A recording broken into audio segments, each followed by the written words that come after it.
September 8th, we're looking at 2 Samuel 2, 1 Corinthians 13, Ezekiel 11, and Psalm 50. We're going to turn our attention to 1 Corinthians 13.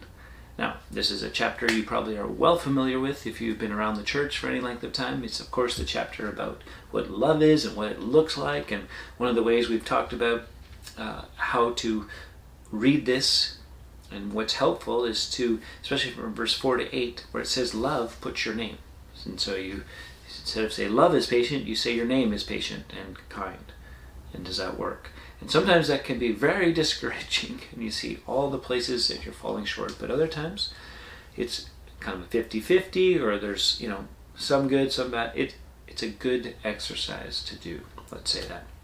But what you may not have known, or you've forgotten, is that chapter 13 is between 12 and 14. Well, you probably could figure that out just from math, but what it means contextually in the book of 1 Corinthians is chapter 12 and 14 have to do with spiritual gifts and their use and order in the church. And how love is the binding, love is the glue, love is the necessary ingredient for spiritual gifts to be used and employed in the church. And so in that light, we're going to read through it. It's going to be helpful in our relationships, of course. It's going to be helpful as we walk with God and to evaluate our own lives, but it's helpful in serving one another and using the gifts that God has given, and it's through love. So I'm going to read the whole chapter. It's that good. If I speak in the tongues of men and angels, but have not love, I'm a noisy gong or a clanging cymbal. And if I have prophetic powers and understand all mysteries and all knowledge, and if I have all faith so as to remove mountains, but have not love, I am nothing. If I give away all I have, and if I deliver up my body to be burned, but have not love, I gain nothing. Love is patient and kind. Love does not envy or boast. It is not arrogant or rude. It does not insist on its own way. It is not irritable or resentful. It does not rejoice at wrongdoing, but rejoices with the truth. Love bears all things, believes all things, hopes all things, endures all things. Love never ends. As for prophecies, they will pass away. As for tongues, they will cease. As for knowledge, they will pass away. For we know in part, we prophesy in part, but when the perfect comes, the partial will pass away. When I was a child, I spoke like a child. I thought like a child. I reasoned like a child. When I became a man, I gave up childish ways. For now we see in a mirror dimly, but then face to face. Now I know in part, then I shall know fully, even as I have been fully known. So now faith, hope, and love abide. These three, but the greatest of these is love. What a powerful chapter.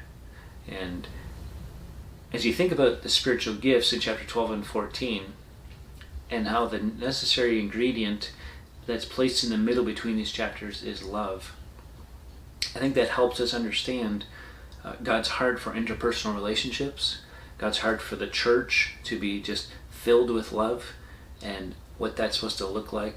There's no place for spiritual pride and arrogance, or thinking because we do it this way and we have this, or we do that. No, love. You can do all these great things, but if you have love, you have nothing.